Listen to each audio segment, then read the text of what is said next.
Kali ini kita bakal membedah satu gagasan penting dalam dunia hukum lewat pemikirannya Hans Kelsen, yaitu teori hukum murninya. Pertanyaan dasarnya sederhana tapi rumit. Apa sih yang sebenarnya bikin sebuah aturan itu jadi hukum? Oke, biar gampang, kita mulai dari sebuah teka-teki. Coba deh bayangin, apa bedanya petugas pajak yang datang nagih uang ke Anda sama preman atau gangster yang melakukan hal yang persis sama? Sama-sama minta uang kan? Tapi kenapa yang satu legal, yang satu lagi ilegal? Nah, untuk menjawab itu, kita harus ngerti dulu nih, masalah apa yang sebenarnya lagi coba diselesaikan oleh Hans Kelsen. Kelsen ini merasa prihatin. Menurutnya, ilmu hukum di zamannya itu udah kotor, udah kecampur aduk sama banyak hal lain. Ada moral, ada sosiologi, ada politik, semuanya campur aduk. Dia pengen membersihkan itu semua dan melihat hukum sebagaimana adanya. Ya, hukum itu sendiri, titik. Jadi gimana cara dia membersihkan ilmu hukum ini? Langkah pertamanya adalah dengan membelah cara kita memandang dunia jadi dua bagian. Ini dia pemisahan kuncinya. Kelsen membedakan antara dunia adalah atau dunia fakta dengan dunia seharusnya, yaitu dunia aturan atau norma. Contohnya gini, pintu sedang ditutup, itu kan fakta, sesuatu yang adalah. Tapi pintu seharusnya ditutup, itu adalah sebuah aturan, sesuatu yang seharusnya. Menurut Kelsen, kita nggak bisa menyimpulkan sebuah seharusnya hanya dari sebuah adalah. Nah, pembedaan ini penting banget buat ngerti gimana sebuah tindakan biasa, tindakan fisik, tiba-tiba bisa punya makna hukum. Coba bayangin, kita lagi lihat sidang di gedung parlemen. Apa yang kita lihat secara fisik? Ya, cuma sekumpulan orang di satu ruangan yang lagi angkat tangan. Itu aja. Itu adalah sebuah fakta. Sebuah adalah. Tapi kita nggak melihatnya cuma sebagai orang angkat tangan kan? Kita menginterpretasikannya lewat kacamata yang disebut norma. Norma inilah, aturan seharusnya inilah yang ngasih makna ke tindakan fisik tadi. Jadi begini kerjanya, ada sebuah norma yang lebih tinggi, sebut saja konstitusi, yang bilang jika orang-orang ini mengangkat tangan dengan cara tertentu, maka itu seharusnya berarti sebuah undang-undang baru telah dibuat.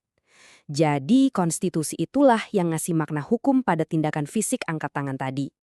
Oke, sekarang kita udah punya alat bedahnya nih. Mari kita kembali ke misteri awal kita, si gangster versus petugas pajak. Keduanya, kalau kita lihat dari niat subjektifnya, ya sama-sama bilang, Anda seharusnya bayar saya.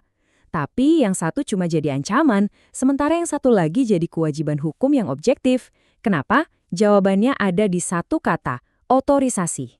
Gampangnya, tindakan si petugas pajak itu punya sandaran. Dia diotorisasi sama undang-undang pajak. Undang-undang pajak itu sendiri diotorisasi oleh konstitusi. Ada rantai keabsahannya. Kalau si gangster, ya permintaannya berhenti di dia aja. Gak ada norma lebih tinggi yang mengotorisasi tindakannya. Kelsen membayangkan sistem hukum itu kayak piramida. Di paling bawah ada tindakan-tindakan spesifik, kayak tagihan pajak. Keabsahannya datang dari aturan di atasnya, yaitu undang-undang. Keabsahan undang-undang datang dari konstitusi di atasnya lagi. Dan begitu seterusnya, mengerucut ke atas. Nah, di sini Kelsen bikin satu pemisahan penting lagi, antara validitas sama efektivitas. Validitas itu masuk ke dunia seharusnya. Sebuah hukum itu valid kalau proses pembuatannya benar, sesuai sama aturan yang lebih tinggi.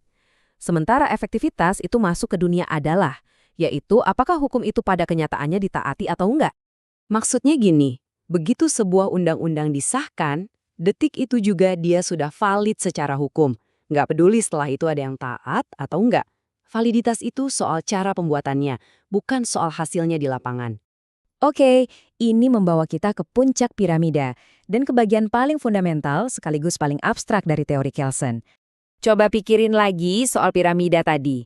Kalau tagihan pajak disahkan oleh undang-undang dan undang-undang disahkan oleh konstitusi. Terus, apa yang mengesahkan konstitusi?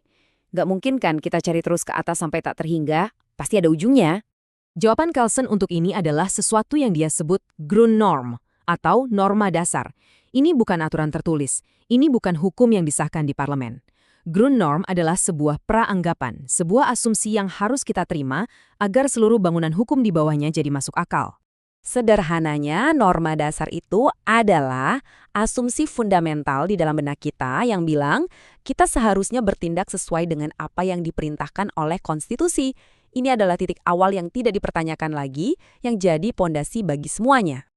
Jadi inilah inti dari teori Kelsen, Perbedaan antara gangster dan petugas pajak pada akhirnya bukan terletak pada kekuatan fisik, tapi pada sebuah sistem validitas yang berujung pada sebuah norma dasar yang, ya, kita asumsikan saja keberadaannya.